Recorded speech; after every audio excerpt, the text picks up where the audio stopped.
ओम नमो भगवते वासुदेवाय। आपने महाभारत की एक कथा सुनी होगी कि अभिमन्यु ने माँ के गर्भ में ही चक्रव्यूह तोड़ना सीख लिया था।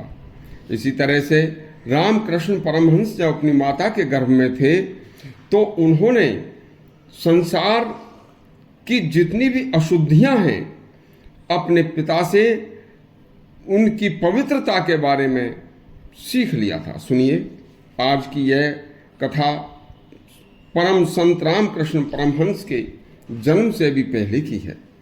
जब उनके पिता क्षुदीराम चट्टोपाध्याय जी की अपनी 150 बीघा जमीन एक जमींदार ने जबरदस्ती छीनकर सब घर का सामान, धन, पशु आदि सभी हड़प कर उन्हें गांव से भगा दिया था, तो उनके पिता पत्नी अपने बच्चों सहित बंगाल के एक गांव कामारपुर में आकर एक झोपड़ी डालकर बच्चों का पेट भरने के लिए मजदूरी करके रहने लगे थे। रामकृष्ण परमहंस उस समय अपनी माता के गर्भ में थे। तब एक दिन रामकृष्ण की माता चंद्रमणि देवी अपने पिछले वैभव को याद करके उदास झोपड़ी में बैठी थीं कि हे भगवान, तुमने यह क्या किया। एक दिन हम पक्के सुंदर घर में हर तरह के धन धान्य, पशु आदि से भरे हरे भरे घर के मालिक थे। दुनिया की हम मदद किया करते थे, घर में कोई कमी नहीं थी। धन धान्य से, सम्मान से हमारा जीवन चल रहा था।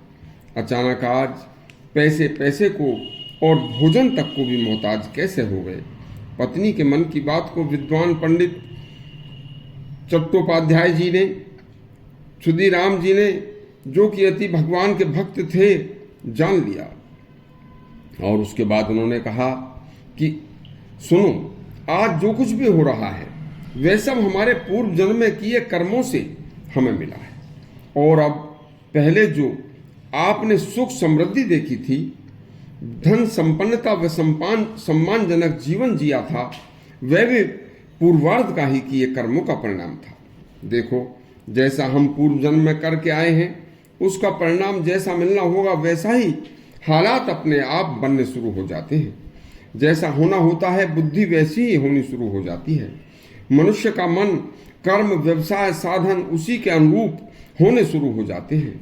सहायता करने वाले भी, सुख समृद्धि छीनने वाले भी, दोनों ही तरह के लोग आपको अचानक मिलने शुरू हो जाते हैं। फिर मनुष्य सोचता है कि अचानक यह क्या हुआ। यदि आपके भाग्य में यश लिखा है, अच्छा लिखा है, तो बुद्धि भी भगवान की कृपा से अच्छा सोचना शुरू कर देगी। उसी के अनुरूप आपको अच्छे साधन भी स्वयं ही उपलब्ध होने शुरू हो जाएंगे।